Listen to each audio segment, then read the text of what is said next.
My mom had never heard of lactation specialist. Mind you, she was a nurse. She'd never heard of a lactation specialist. And now I'm like, as black people, we need to have access to information.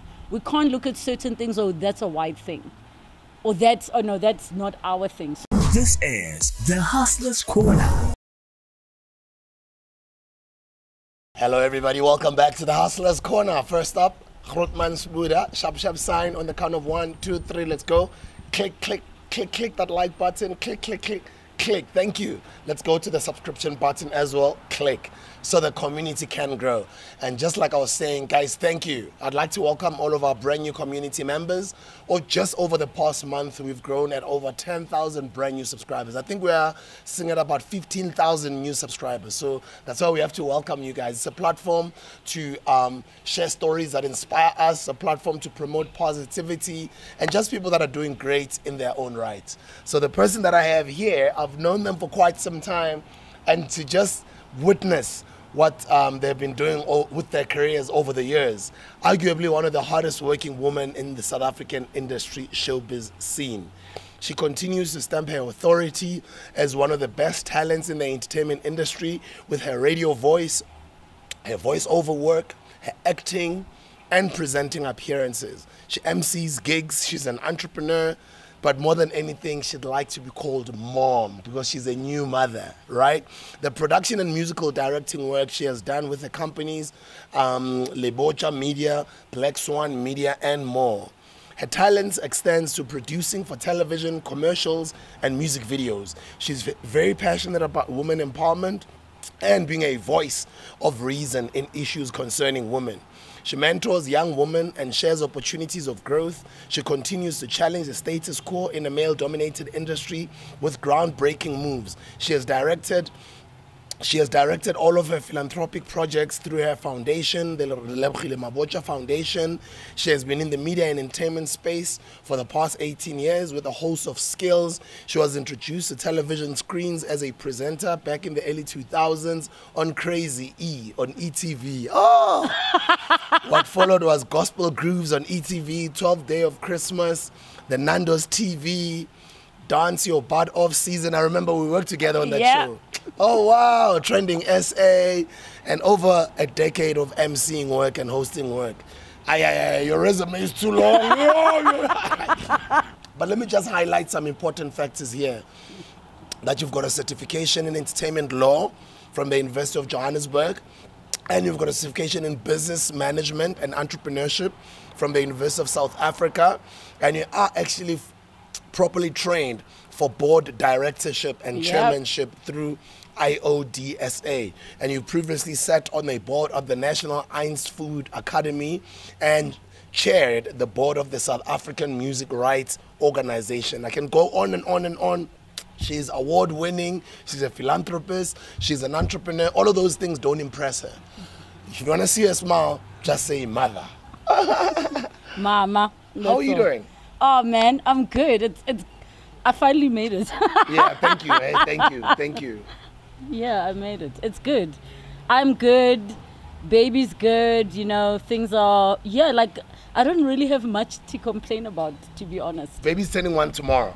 Thursday. Which is the 5th of May. So that's 2 days away from now. Yeah. Wow. How has it been being a mother the past year? How has it changed your life? Gives you perspective. You have, am I allowed to swear on this podcast? You can, no problem. You have fewer fucks available to distribute, so you had like a redistribution of the fucks that are available to give. So it made it easier to say no to people. Like, but. Because it's usually never easy to say no. No, it's really hard. It's one of the things I always say to people, they must learn. Learn to say no. Yeah. And then you'll have a life of freedom. Yeah. And when you say it's about no a lot of things. And saying no from a good place. Yeah. You know what I mean? Yeah. And it doesn't mean that when you say no, you don't love those people. Sometimes you value yourself more and what matters to you more. That you actually can say no. And it's not even just people automatically think it's about money. It's like my time is very valuable now. I have to be very strategic in how I am distributing myself over the time I have available. So even now, my value went up when I became a mother because you need to pay me more to leave my house and be away from my child. You know, by the way, I'm not getting paid for this. I came for this man. But we'll share the video. I came for this man. and that's the thing. Like, I've always loved you over the years. Yeah. And just to see all of us become like these adults that we've become in the game. Because Yeah. when I met you, we were all young. Like, I think I was in my early 30s or maybe late 20s or something. I was, early 20s when we met. Yeah. 2021, 22, yeah. And I'm just so proud with everything you've achieved over the years. Thank you. Maybe let's start with what you're doing right now. Congratulations on your latest television show and YouTube show as well. Yeah. So Unpacked with Relebogile Mabotja. We just wrapped our 3rd season. We hit the 200 episode mark on YouTube, on SABC 3. I know they'll be running repeats there. But if you've missed an episode, make sure you head over and catch up. I'm on 702 doing talk radio, which is just totally in line with the space I'm in and the type of format that I'm enjoying, which is more of the long form, which is harder to do, as you are aware, in music radio. It's like you're limited to how long your conversation can go on for. I still got my businesses that I'm doing and my foundation. So, yeah, things are moving. That is so incredible. Maybe before we go back to the actual story, let's talk about, you are one of the few people that has been able to evolve pretty amazingly. Having a TV show that also lives on YouTube, but on the YouTube side of things also you do it so well.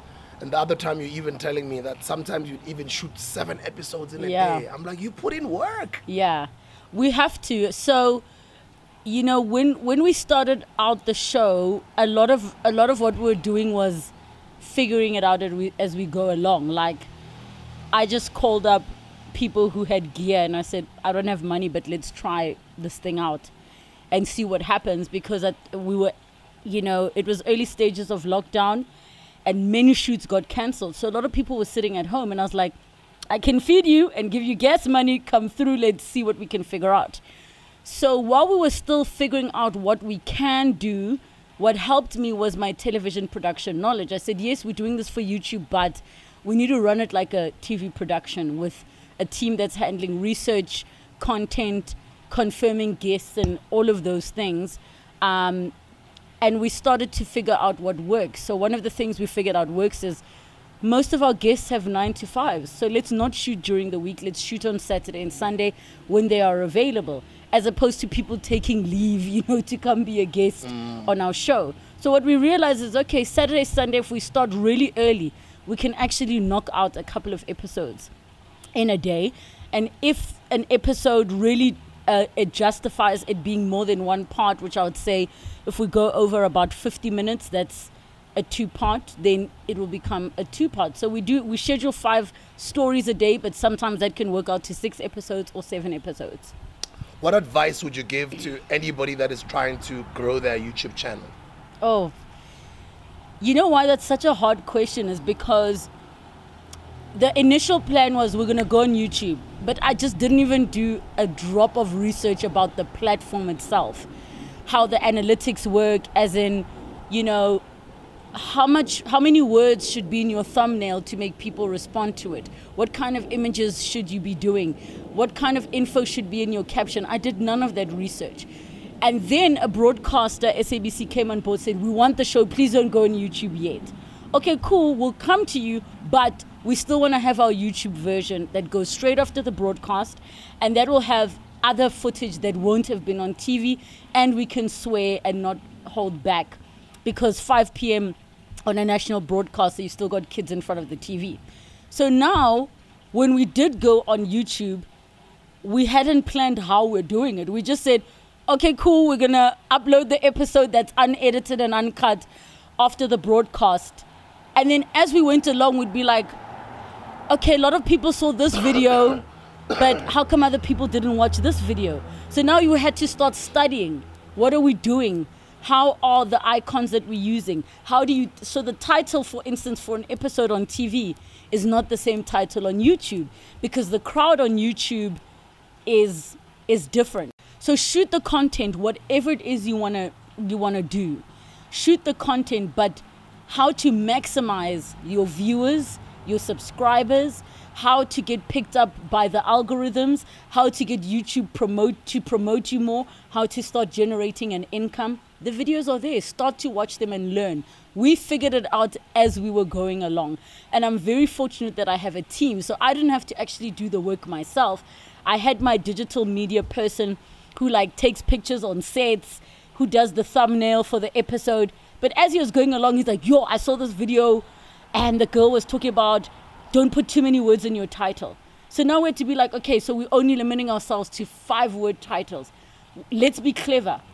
If we know this episode is about this, what are we titling it that people want to click and watch? And it's not about, it's almost like clickbait, but the style of genre we are doing, we don't want it to be clickbait in that you click and then kemaka. Like, where's that thing you were talking about? You just got to be creative. So do the research, the information's there, and just start. Like, start with what you have. I mean, you're wearing a podcast and chill with MacGT. Yeah. He started long ago. He only started trending recently, but started a while ago. Started I remember long when he ago. started. He's been putting in work. So, and even for him, he didn't wait to say, let's wait to be at David Studios. Let's wait to have all the cameras. Let's wait to have the right equipment. He just started. And there are people, you know, I'm regularly on YouTube. There are people who like, I've just got a phone and I'm going to go and show you what I'm looking for bargains. I'm looking for cheaper groceries. And then they go and they're like, guys, there's a special here. And then they gain a following. They didn't wait to have equipment and mics or get celebrity guests. They're just doing their own thing. So like, do your research and just start with what you have. Use the tricks for the algorithms and make sure that your platform has other social media accounts. Like we blew up on TikTok. I know right now we're approaching, well, more than 160,000 following on TikTok. No, almost 200,000 actually, almost 200,000. But what TikTok helped us with, which is a different crowd to Instagram, because we're posting the same content, but TikTok is easily downloadable. So you can see a video you like and download it and share it. And then people will take little sound bites from the show and share, and then people went to watch the show. So also maximize on your social following. Even if it's small, don't look at people and be like, yeah, but you've got this many. We started at zero. Like the show account on TikTok has more followers than I do. Wow. You know, like, so yeah. You started all of this during the lockdown? Yeah, during the lockdown. Including the YouTube channel? Yeah.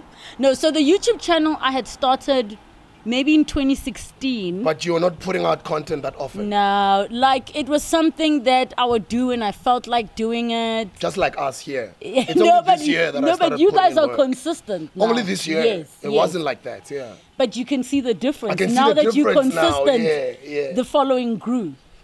So for us, I probably had 400 subscribers, would maybe show behind the scenes of some things I'm doing, or like I had something that I would call industry tips, where I just bump into someone and be like, you're in the industry, let's quickly talk for 3 minutes. What are the 3 tips you'll give? That was it. And I just edited myself and would shoot it on my phone. But I wasn't consistent. Now there's something that's happening every day. Your following just grows. So we're approaching a year of the show. May 11th will be a year. And we've gone to, we're approaching 160,000 plus subscribers. So you already have your plug there. Bruh, my plug. Yo, and I feel bad. The plug is in a box. I need to find it as have they sent spot. it? Yes, my plug has arrived. And I need to find it a proper home, It needs it's space there, it's spot, yeah. Now let's go back to where you were born and just your story. Garankuwa Hospital. Also Garankuwa. No, but I get to go thing. I just know I was born at the hospital. At some point we lived there, but my early childhood memories, but my early childhood memories was Soshanguve. Block L, number 44, Block L. The house is still there. Yeah. Hopefully via Vivi. Ow! Yeah, hopefully via Philippi, via Vivi. Yes. So I know Soshanguve very well. Yes. And Mabopane have stayed, got Block B. Yes. Okay, so... Hopefully the shop was some medicals. Oh, okay. So we were Soshanguve. Fortunately, we could, my parents could afford to put us in private school, so there we were at St. Mary's Diocesan School for Girls. And it was so cool because the exposure at an early age, you know, to just kids who were going to Disneyland. Like Mandela wasn't even president when I started in 1990. Yeah. And then you have kids going to Disneyland, and you have like the diplomats' kids telling you about they own horses, that have horses at home. Yeah. Now imagine your mind is exposed to things that don't seem real. You only see it on TV. That exposure was just, I think, very important in terms of developing to what was possible for me and for my life. Not that I own a horse yet, but coming soon. So Definitely. Horses. yes, horses. So yeah, upbringing was good. Grandmother played a very important role in our lives, just in terms of how we treat people. You know, very humble woman who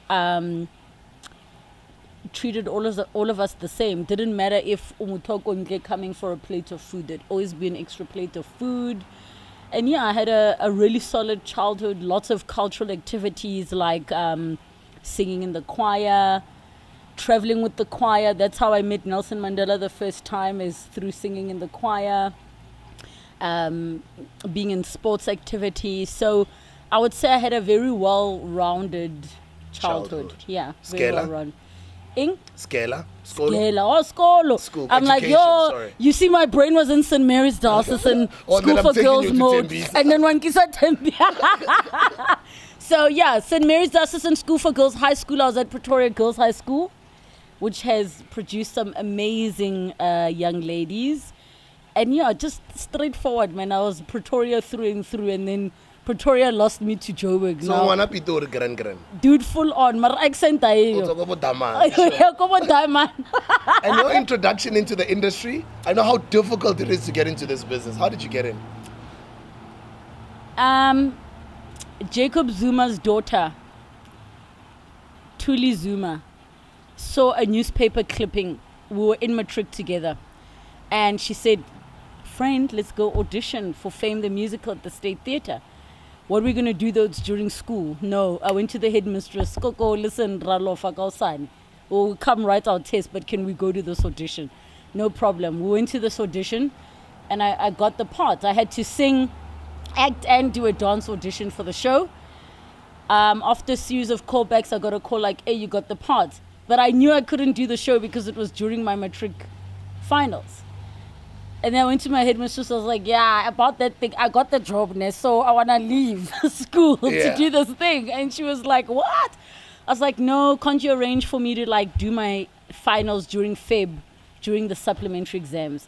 And then I'll teach myself at home. But also you have to tell my parents because I'm on a bursary, like they're going to flip. She called my parents into a meeting and they were like, okay, what are you talking about? Like, your future set, you're great in academics, do the thing. And so you're good in academics? Yeah, I was solid. Math, science, I had a bursary paying for me through school. And then my headmistress was like, if you don't allow her to do what she's passionate about, she might resent you. So at least let's have a contract, all of us, that you're going to write your matric finals no matter what happens. Sharp. Go and did the show, got rave reviews. This is Crazy E, no? No, so this was Fame the Musical on stage, yes. Okay. So from there is where I got discovered by an agent who said, we'd love to represent you. Then the agent started sending me for auditions for acting and presenting. Crazy happened. And while Crazy happened, so interesting story about Crazy. There was a time where I was done with the musical and I was at home. I was doing a few gigs here and there, singing at casinos, like just doing By the way, people gigs. don't know that you can sing. She can sing. And I would like to talk about that at a later stage. Anyway, continue. So I was just hustling. Pay the bills. Pay the bills, while studying law at the same time. And then I had written faxes. I know, back in the day, you write a fax. You type a letter, you print, and then you put it in the fax machine. And I wrote to different ministers, Minister of Education, of Sport, of Arts and Culture. And I said, guys, I've never seen a show on TV which teaches us about people's professions. So now you like grow up and you think you know what you want to do, but you don't actually know what the job entails. Because everyone says be a doctor, be a teacher, be a policeman, be an accountant. So the ministers would write back, and one of them wrote back to say, we can't help you with your show, but why don't you contact a production company and tell them your idea? That minister's office responded? Yeah, they did. Do you remember which minister it was? I can't for the life of me even remember. Because they usually don't respond, yeah. They don't, but back then somebody responded, his signature was there. Wow.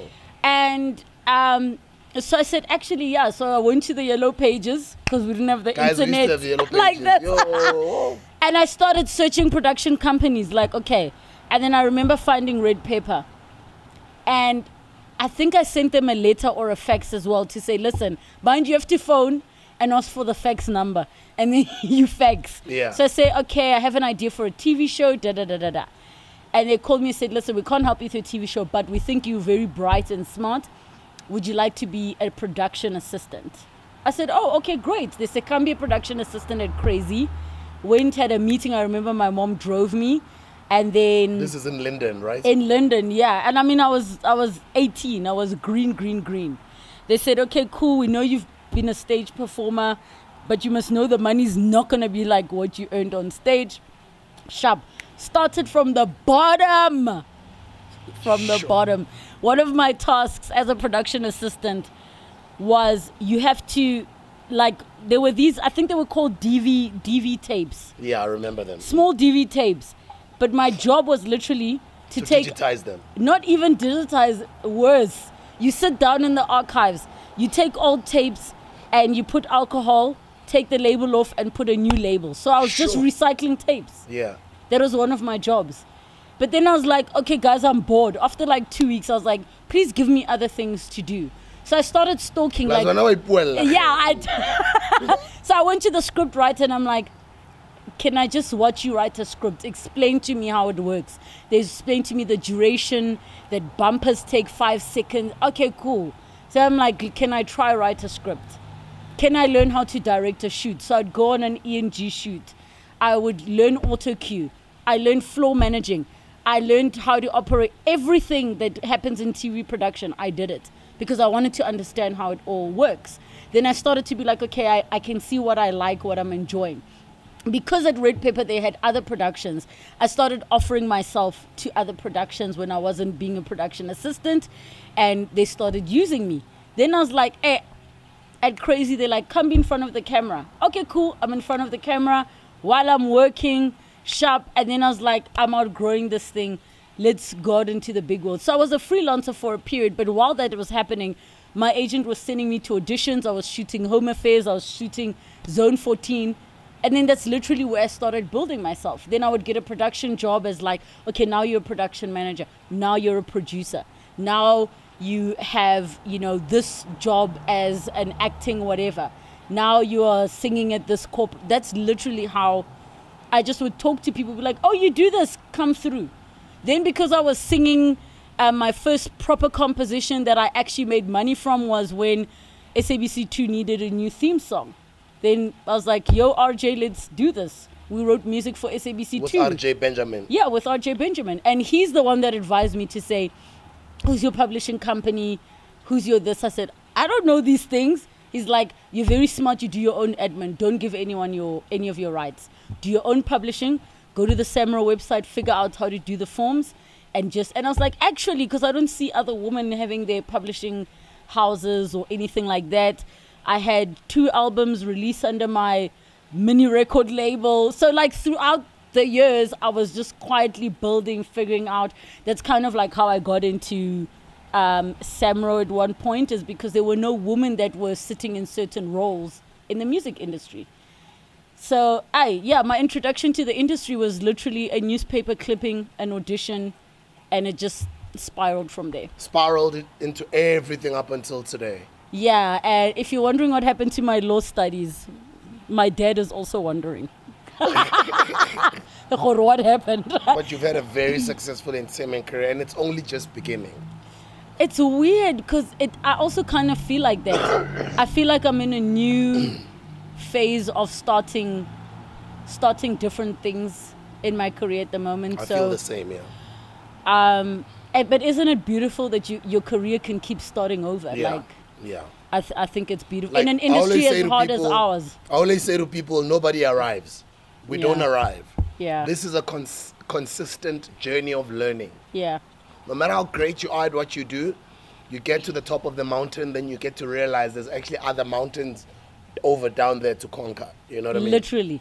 I mean, it's the same as yourself. You've been in the business, established from radio, television, to expanding to having your own properties in the media space, to now YouTube as a platform that is still relatively new. I think as South Africans, we still don't exploit it the way it's being exploited abroad. Yeah. But yeah, it's constantly evolving. I've never felt like I've arrived. Like, I still feel like I'm on the way to, one day I'm going to make it in this industry. Like, that's literally how Yeah, I feel. same here, One yeah. day I'm going to be discovered. Yeah. The hunger Yes, must yes. always be there. Yeah. Now let's talk about radio. How did radio happen? Mo Flava was interviewing me on YFM. And then after the show, during the show, there was a caller who was like, your voice, man, like, you sound like you should be there with them. And I was like, okay, so the seed was planted. And then when I had a meeting with my management team and was sort of plotting a 5-year plan, they were like, what are some of the things you want to do? So I was like, actually, I want to try this radio thing. I mean, it wasn't this dream I grew up having, but let's add it to the list. And then when I wrote my list of what is the first prize radio station and sort of the journey, at the time I was young, so I was like, okay, it makes sense to be in music radio and then work my way up, and then when I'm old and mature, I'll be in talk radio. I wrote that journey. Yeah. But then I was like, why does it have to be that way? Let me just call 702 up. And they gave me a meeting, and then they were like, this is very cute, but you're very young. Please call us in 10 years' time, you know. But at some point, the station changed up their strategy, and I had stalked them long enough, and I don't know what happened, but one day I got that call about a year later, and they were like, so, you want to be on radio? Yeah, I'm ready, I got this. They're like, you're on tomorrow. It's Christmas Eve.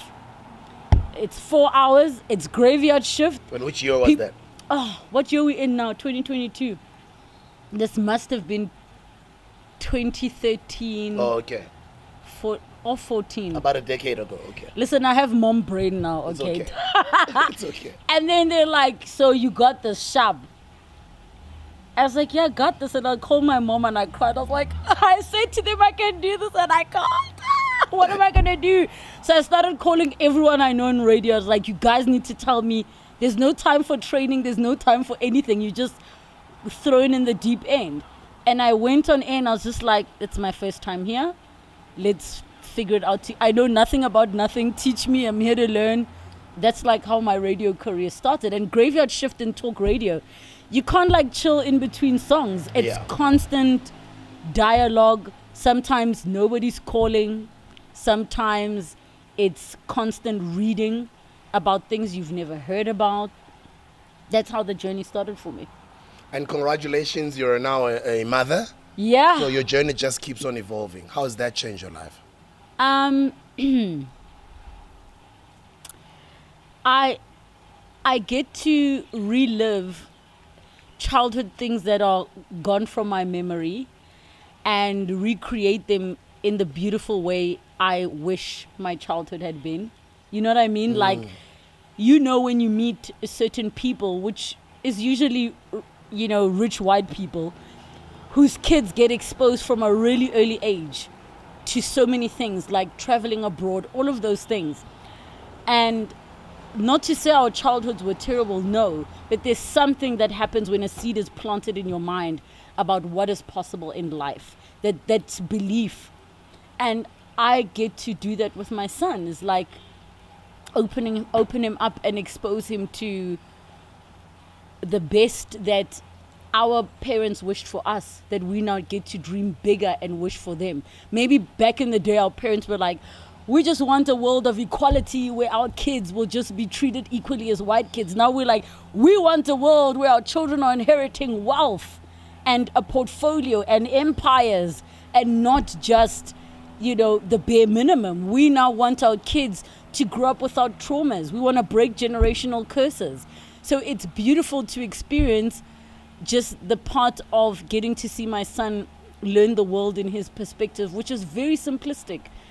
Like, he just farts so comfortably. You know what I mean? And like, we as human beings, as grown-ups, are conditioned to be embarrassed and to have shame and so many things. But even something as simple like that is hilarious. Like, you sit there laughing that mid-conversation, this guy's farting his life away. Like, he doesn't want to sleep.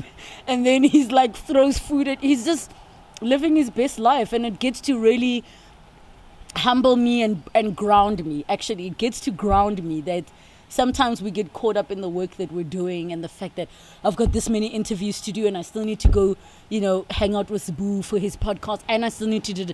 And then you get home and this kid just smiles that you're home and then just wants a hug and he wants you to give him milk. Like, simple. And then he's happy. And I'm like, what am I complaining about in my life? He doesn't care what car seat he's in. He doesn't care, how expensive the clothes are that he's wearing. He's just like, I want time with the people that I love. So it's very simple, and it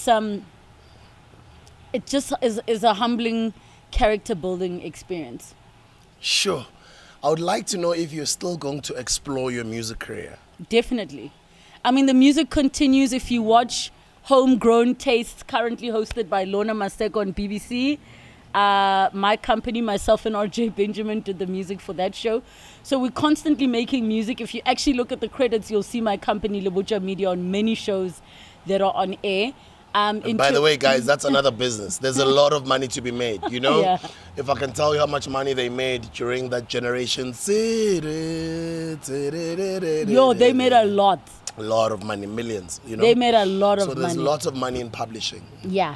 So even in movie scoring, film scoring, there's the many royalties, opportunities. You don't necessarily have to be in front of a mic and an audience. But that's what I want to know. Will you ever pursue that, being in front of an audience and releasing albums?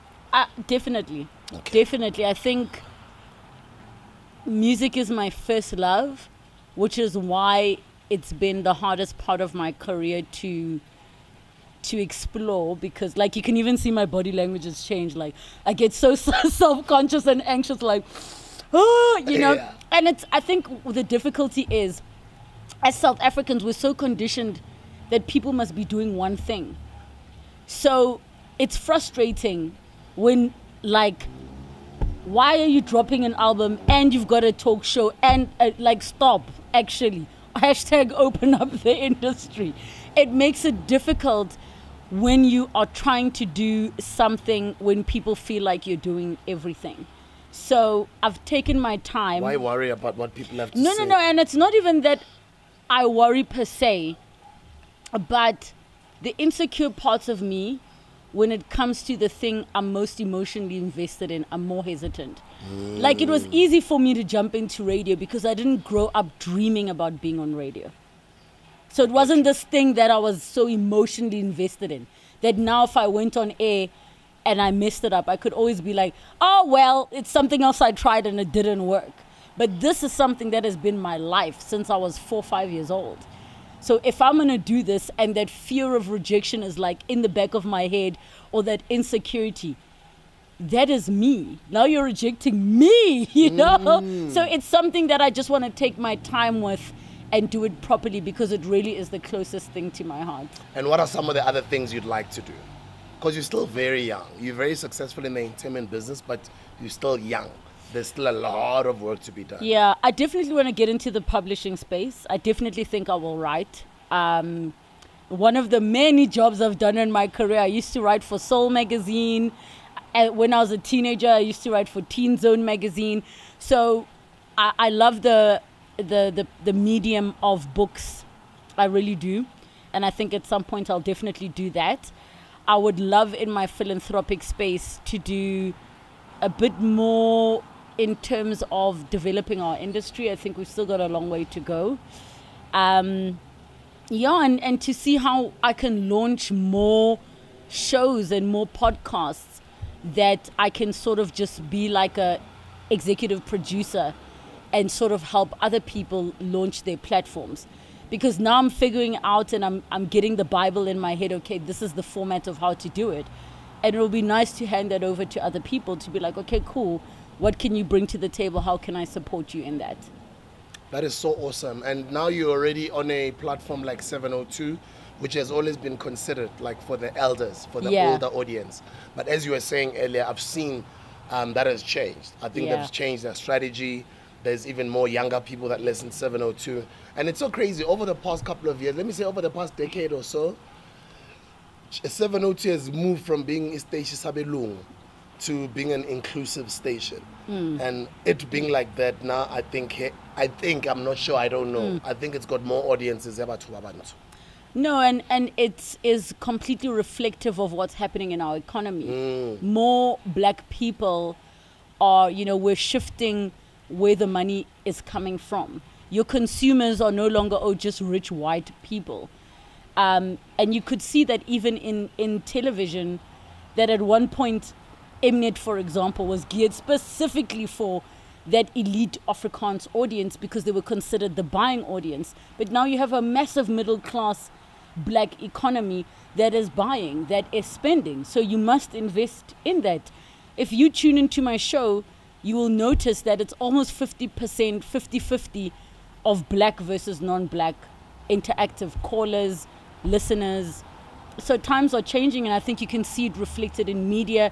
There are a lot more black productions that are happening that are fully supported. They're trending regularly. The ratings are high. When it comes to most viewed shows on DSTV, for example, they are predominantly black shows that are sitting on, Moja Love or Mzansi Magic. And I know that you did tell me that you can't be here for too long. Maybe let me close it here and get a part 2. No, ask. We are together. Yes, let's go. I was worried. Let's go. No, the don't last stress. thing I want is somebody sitting here and feeling like, I gotta go. I will tell you. Okay. He knows I'll tell him. Okay. And what I'm loving right now is the YouTube space. Actually, you have not even started a podcast yet. Because as much as you're doing well on YouTube, that is not a podcast. So when is that coming? I'm kind of starting it at the moment. We're kind of like exploring what we want to do in the podcast space. So the reason I'd still say Unpacked is technically a podcast is because we are on all podcast platforms. Oh, yeah. Yeah. But I understand exactly what you mean. So one of the topics that I'm trying to explore that I'm very passionate about is like woke parenthood and just mommyhood. When I started sharing about the difficulties in my pregnancy journey, so many women wrote me to be like, nobody told me this. I also had fibroids. I also almost had a miscarriage, or I had a miscarriage. And I've never heard anyone speak as openly as you did. And generally, I'm very private about my private life. People don't know. Did you almost have a miscarriage? Oh, many times. Many times. And I spoke about how, it's easy to look at the pictures of the belly on Instagram and be like, shine, sister. But I had to be like, guys, can I just tell you the realness of what I'm going through? I was nauseous the entire pregnancy. The entire pregnancy, I was nauseous. I had nights, and we were in hard lockdown, where I'd have to rush to the hospital at 3, 4 a.m. because I was just bleeding and having pains. And you think, okay, the baby's definitely gone. And the baby was there, but I had to, I felt it a duty upon myself because I understand the platform that I have, but I also understand it's important for mothers in particular to have real conversations. There's certain things I was experiencing in my pregnancy where I was like, why did no one tell me this? Like, why did no one say? And you would think because bo mama and bo auntie are there, but they also didn't experience everything. So it was important for me to give a voice to that. So I definitely think I'll be exploring having a podcast about, especially as people of color, how do we find that balance of parenting our kids in a world that is technologically advanced while we're letting go of certain cultures or certain traditions, strategically letting go because maybe they don't make sense to us anymore, and how we manage our relationships with our parents who have their beliefs, with our now blended families, mixed race home. How do we do it? For me, I believe it will come from having conversations. My mom had never heard of lactation specialist. Mind you, she was a nurse. She'd never heard of a lactation specialist. And now I'm like, as black people, we need to have access to information. We can't look at certain things, oh, that's a white thing. Or that's, oh no, that's not our thing. So now we are learning, we're growing. I definitely think I'll have a podcast in that space. I would love to explore business, particularly entrepreneurship and how difficult it is. It's, you know, like even well-known celebrities in our country who have access to the most expensive experts have businesses that have failed because it's that difficult. And I think we need even more platforms that speak about business and the realities that we face, like having to find money, all of those things, having overheads, trying to decide, is it necessary to have an office because it feels nice for people to see your name there and walk into an office, or can we actually work from home and limit our overheads and grow this business? That when you make a bit of profit, you as SBU who runs the business don't see a cent because you're reinvesting it into the business. Definitely want to have a show about business, possibly something about the industry, but that's sort of where my mind is at the moment. Are you religious? I wouldn't consider myself religious. I mean, I believe in God. I would say I'm a Christian, but I steer clear of the religious title for the reason that it can have many negative connotations, and I consider myself more of a spiritual person than a religious person. But, you know, I pray the Our Father, I pray for food. Sundays generally are dedicated to family, reflection, gratitude. But I think I'm more of a holistic, spiritual being than anything else. Who inspires you? People as close to me as like my mom, you know, and I'll tell you why, and it's really for simple reasons. Like my mom and their generation came from nothing. Apartheid, guys. Bruh, from nothing. And some of the things she tells me that they did, like they would hitchhike because they wanted to go to a concert in Swaziland. Like, you know what I mean? Because they wanted to party and watch Mang Oliver Mtukuzi or someone performing live, right?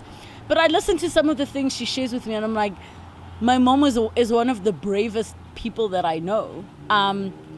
She came from so little, but she fought for us to have everything, literally. Other than, you know, her meeting my dad, who became the self-made man, it isn't just access to money that gives your kids exposure and a future. It is the woman, in our case, and the mother who has a vision for what her kids deserve. And she exposed us at an early age to a lot of things. I mean, we were in a white school when you still had teachers that would make shady comments, you know, about like how your parents are raising you. My mom would rock up at that school, be like, please repeat what you said to my child. Yeah. You know, that was my mom. She was the mom who you leave your lunchbox at school and she drives to bring it to you. She was the mom who was helping me, you know, rehearse my poem for speech festival in front of her. She helped nurture the part of me that's a creative, that is sensitive, that is misunderstood, that is growing, and she inspires me because she saw things in me that I didn't see in myself. And if she didn't help develop parts of me when I was a child, I would not have the career that I have today. She's the person still that I'll call and be like, yo mama, we're pitching for this job, but you know I've never done something like this before. She'd be like, you always get it though. Yeah. Sharp. Like, yeah. She's still the person I call for that reassurance. And I know people might think, but you've been in the game 19 years now. Why would you still need reassurance? Like, because it's hard. So mom inspires me. Dad inspires me in the sense that in the apartheid era, his parents died when he was a kid. He was the only child left. His younger sister died. He built himself from nothing. And not just nothing, like my mom also came from nothing, but he also had no one. He didn't have an immediate family. Family took him in and helped him out.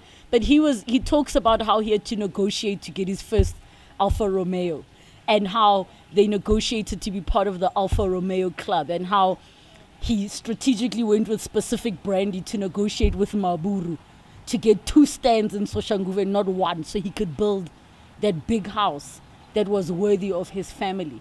Like my father came from nothing and built himself into that generation of black people that were now like rekadi Mercedes, rekadi, you know, not from political connections or anything like that, just from hustling. And I think that hustling mentality definitely comes from my father. He's turning 70 this year. He still is a hustler, you know. So I would say the people around me inspire me. I keep friends who are smarter than me and know better than me. I keep, and not just industry, and I don't want to say industry friends, friends who happen to be in the industry. I also keep friends who so day ones. Definitely. So other than the Oprah Winfreys that obviously inspire us and the Tyler Perrys that were able to build studios, the people around me are like, how would I survive any other way? Like my technical producer at radio, he inspires me because he cuts promos like a boss. Like, you know, he listens to the show while we're in radio and he cuts promos in real time because he hears something. And I'll think to myself, oh, I was going to think of a promo like, but that actually works out so much better. Like he's so smart with how he does certain things. I look at my content team on Unpacked and my team is quite young. Many of them are much younger than me. And just the things that they are exposed to, the things that they see, that they absorb, they inspire me. So people around, my makeup artist inspires me with just how she lives her life. I mean, she's been a makeup artist for possibly more than 15, 20 years. Do you know she went to a makeup class yesterday? Wow. Because she wants to improve her skills and like test out new products. And you think, why would this person who, like, I'm surrounded by people who don't think they know everything. There was this amazing bassist called Carlo Mombelli, and he still practices scales every single day to this day. He's been playing for decades, like that's what he does, but he still does his scales every day because he's like, as a musician, you have to practice every day. And people think, oh, when you reach a certain level, you don't practice or you don't get nervous. No, Michael Jackson, even at his prime, he used to say he gets nervous. Yes. And then he did say that the day I don't get nervous no more, I'll stop doing what I'm doing. Yeah. So the people that inspire me are people around me. Like the fact that you have been consistent with MoFire since you launched. Since you launched. And the difficult thing is not doing the big things is actually easy. Doing the little things every single day, that's hard. Because there's days you don't feel like, maybe you don't feel like carrying a can of MoFire, but you're going to do it anyways because you know the vision you're trying to build. So those are the people that inspire me, the ones that are just around me. There's a guy that I had on the radio show this past week. He stands at different intersections playing backing tracks off of an amp and he sings. Wow. So we invited him to the show. And he's like, people think I want a record deal. I don't want a record deal. It's like, I want to raise money from these donations to record my own album so I can own my own music. So I can be independent. He's like, people think I'm a hobo. I'm not a hobo. Like, I've got a strategy. Those are people that inspire me. Those are people that inspire me. We always ask our guests to recommend some books when they do come here. I don't know what book you're reading. Oh my God! If you are an avid book reader, yes. Or even if yes. Some people don't even read books, but they're just brilliant like that. I don't know what type of a person you are. Do you read? And if you do read, do. What books are you reading, or what books can you recommend to our audiences out there? The Alchemist, Paulo Coelho. Two parenting books. The Conscious Parent by Dr. Shafali Chabari. Absolutely fantastic because it teaches you that your child is his own or her own complete soul and being prior to you even intervening. It's like you think your child knows nothing because he wants to stick his finger in the plug. Your child he knows everything he needs to know to exist. My job is just to guide him. That's it. So I love how that book speaks about we like to project ourselves onto children and our dreams and our visions, but he's his own person. So beautiful book. You don't need to be a parent to read that book. Weaning Sense, it speaks about introducing your child to solids. But it's not just about food. It teaches you it speaks about how food and feeding time can be a really good metaphor for how your child has relationships with other people. So for example, if I'm feeding my baby and he signals to me that he's enough, but I keep forcing him, right? I'm teaching him that I don't respect his wishes and his boundaries. And obviously you got to assess when you need to push as a parent, because if your baby's on medication or whatever the case may be, you can't go to bed without having eaten, for example. But that whole thing of your child learns that you respect him out of a simple thing by him telling you ke kgotse, and you choosing to honor him saying, I'm enough. Thank you, mommy. You know, the fact that when I talk to my child, we'll say, you know, we ask him, do you want to play or do you want to this? Even though he can't tell us, like the way we speak, he will show you. So I love that book. I would also say The Art of Creative Thinking is fantastic. Doesn't matter if you're a business person or not, but it speaks about how creative thinking is not limited to creative people. You can be an accountant, you can be working in corporate. It just speaks about how to think creatively to maximize your potential. So that's another beautiful one. I can't remember the author. Yeah, those are the books. Obviously, the other ones that we all know about, Your Capitalist Nigger, The Art of War. Yeah, those are the ones I can think about. I'm impressed. You read. I'm so impressed. And you don't even have to read, guys. You can go to YouTube and get an audio version. You know? I mean, I just enjoy the part of sitting with a book. I mean, now I'm reading a book called Mommy and Me. And it's about a puppy who goes out the whole day and all the animals ask him, does your mommy bark like you? Yeah. And then at the end of the book, him and mommy go to bed together. And that's one of the books that my son and I read. So I'm reading infant books as well. Relebogile, I'm so proud of you. Thank you know, I you. watch people in the industry, and being in the industry as well, like being a bigger brother in the industry now. You're not a big brother, oh my lord, man. Yeah, I my lord, man, you know. I'm just so proud of our generation. I'm older than you, of course, but I'm just saying, of people that have turned out great in the industry. We all make mistakes. Sometimes are blasa, sometimes are diposo. And sadly, some of us don't come back from our mistakes. Yeah. And we all do make mistakes, because it's not like we grew up with all these lights and with this fame that we got. But the fact that you've turned out so great, you're now a parent, your life just keeps on evolving and growing. You inspire me, and may you keep on growing, may you keep on impacting lives out there, and just keep on being the most coolest person ever. You are so friendly with everybody. You're not a, I don't swear, but I'll use this word just so you understand what I'm trying to say. You're not a bitch, you know what I mean? You're an incredibly friendly, amazing human being who deserves to be in this industry. Thank you very much for paying us a visit. Listen, you can imagine, you know, you are somebody that I at some point would listen to on the radio. So when people I grew up admiring say to me, I'm proud of you and you inspire me, then like, I can die now. My job is done, you know, thank you. And thank you. Please don't stop what you're doing, man. Like we need powerful black men who are role models. I know we focus a lot of our energy on us as women empowerment.